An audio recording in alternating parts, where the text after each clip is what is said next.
G'day everyone, hope you're all well.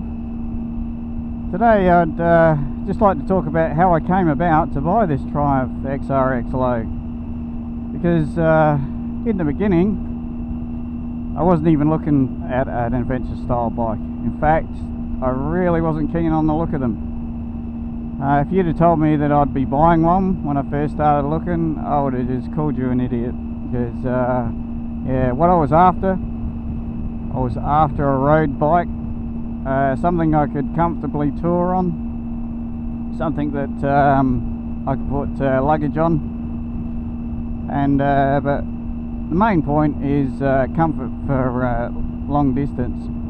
And the second major point for me is, if you've watched my previous videos, you know I'm not a big fella. I'm 5'4", so it was important for me to be able to put both feet pretty much firmly on the ground,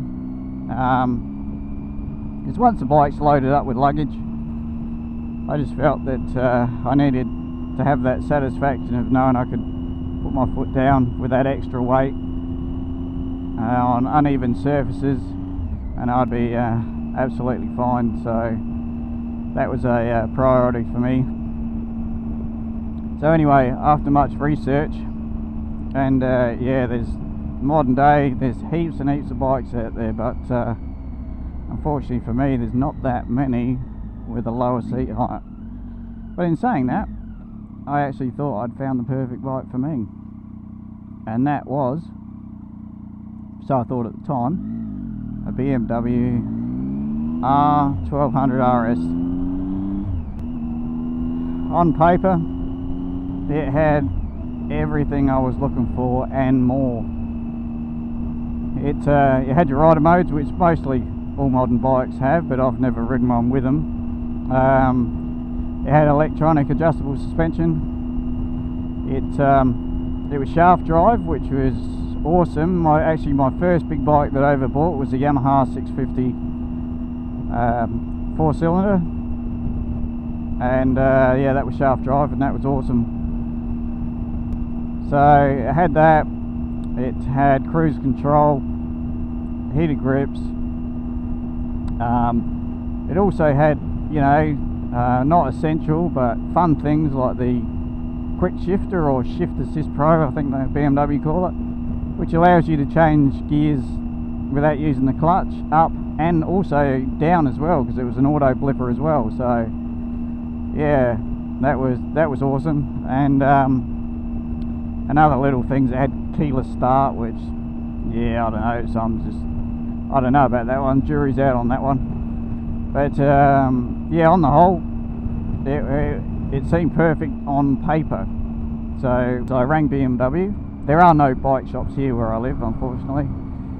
I rang BMW in Adelaide, they're 400 k's away. They had a demo model in stock, so I said I'd be down there in a couple of weeks. They said, yeah, no worries, come on down, as they say, it'll be here. So I made my trek down to Adelaide, walked in there, and yeah, they'd actually sold the bike the day before. They did have another demo there, but it was at the back still in the box, they hadn't had it ready. But oh, it'll be ready next week, but that was no good to me, because I'd only had a couple of days to spend in Adelaide. So, but they did have the naked version, the R1200R, which is exactly the same bike. It's just that it didn't have a screen or anything, which I wanted, and the seating position was slightly different. It was a bit more upright. So I ended up taking that for a ride. To be fair though, the guys at BMW, they were pretty good. They were really good, in fact. They said, just take it as long as you want. Go and have lunch somewhere, and have a ride around and come back when you want. So yeah, that's what I done. And first hour on the bike was fine. I was getting used to it. I was actually really liking it. There's a few points I really didn't like. I mean, I really wanted to take the RS for a run anyway, but But after about an hour, I started to get a bad pain in my hip, and it was making my right leg ache, which, yeah, it was really off-putting when that sort of thing happens. So that's probably just me, because I'm not a young fella anymore. I'm not exactly old either, but I'm just over the half a century mark. So anyway, and I was a bit disappointed. I took it back, and yeah. So anyway, I come back home, but I really wanted to take the RS, and it was a different seating position. Maybe it would be better. So I'd arranged again to go back down there. I actually rang them the day before to make sure they still had the bike. Yeah, it's still here, no worries, come on down. So that's what I've done. So I jumped on it, took that for a ride, and yeah, that was worse actually. Now standard seat height on the RS is 810, but they put the seat that's on the R model, which is reduces it to 790mm. That may have been a factor, but like I said, I still needed to feel comfortable getting my feet on the ground. Yeah, like I said, that was worse. I ended up, I've got a bit of footage of it actually, which I might put up, of me having to stop and get off and stretch and get back on it again, because yeah, that was a shame. I wasn't actually too keen on the fairing either. It was set on the highest position, but I had a lot of dirty air. As they say, it was a lot of buffeting, which wouldn't have been too good on a long journey. So yeah, I was pretty much took that back, and I was pretty much gutted. All the research you do, and it came to nothing really. But you know, you got to try these things. It's no good looking at stuff on YouTube and thinking, yep, I'll buy that. You got to test it for yourself.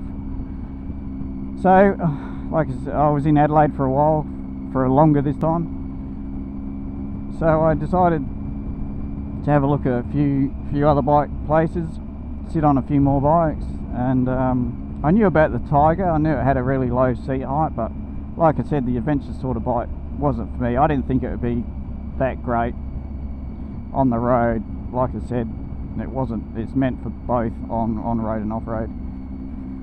But as it turned out, they had a bike there. They had a low version, and to be honest, when I first seen it, I thought, well, that doesn't look half bad. It certainly looks a lot better than you see in the pictures or on YouTube.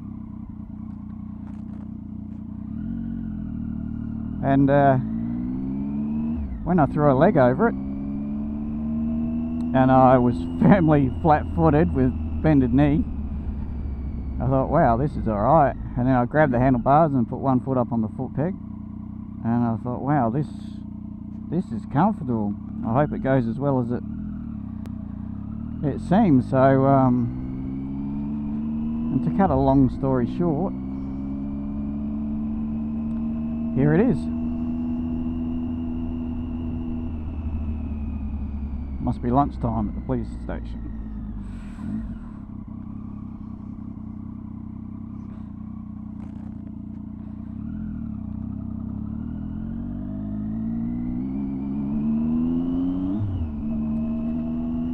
So yeah, as for comfort, I picked it up on the Monday. Now the first service interval on this isn't very large. It's only 800 k's. So I'd arranged to stay in Adelaide for a week, and I'd booked it in for the Friday for the service. So I picked it up Monday afternoon, and by Wednesday evening I'd done 780 kilometres, and in all that time run it in as per what the book said as well, so I wasn't going through the caves real fast.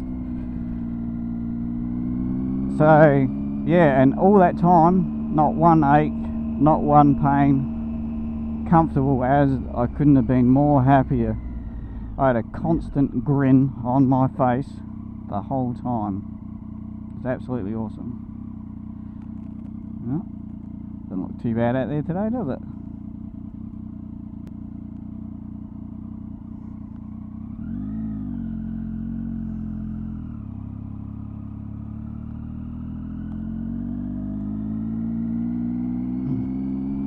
Believe it or not, just off subject, Her Majesty the Queen's actually visited here, actually been here. There's actually, through there, there's actually a plaque.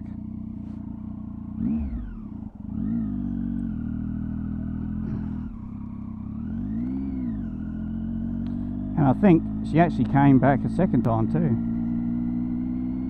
But to be fair, I think the second time was because she remembered where she left her handbag. That's not it. Certainly calm waters out there today.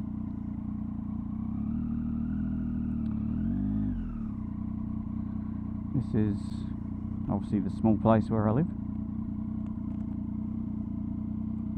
It basically has everything you want, apart from motorcycle shops.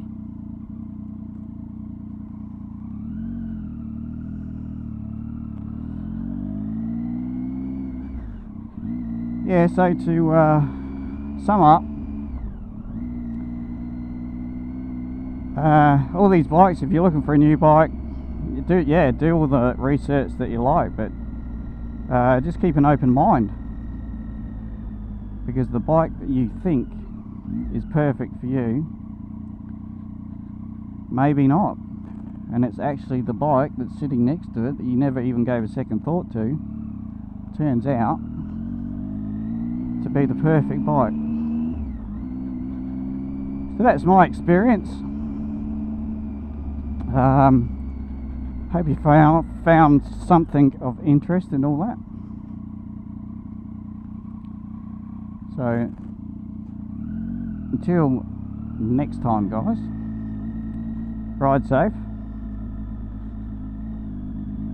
and I'll see you all soon. Bye for now.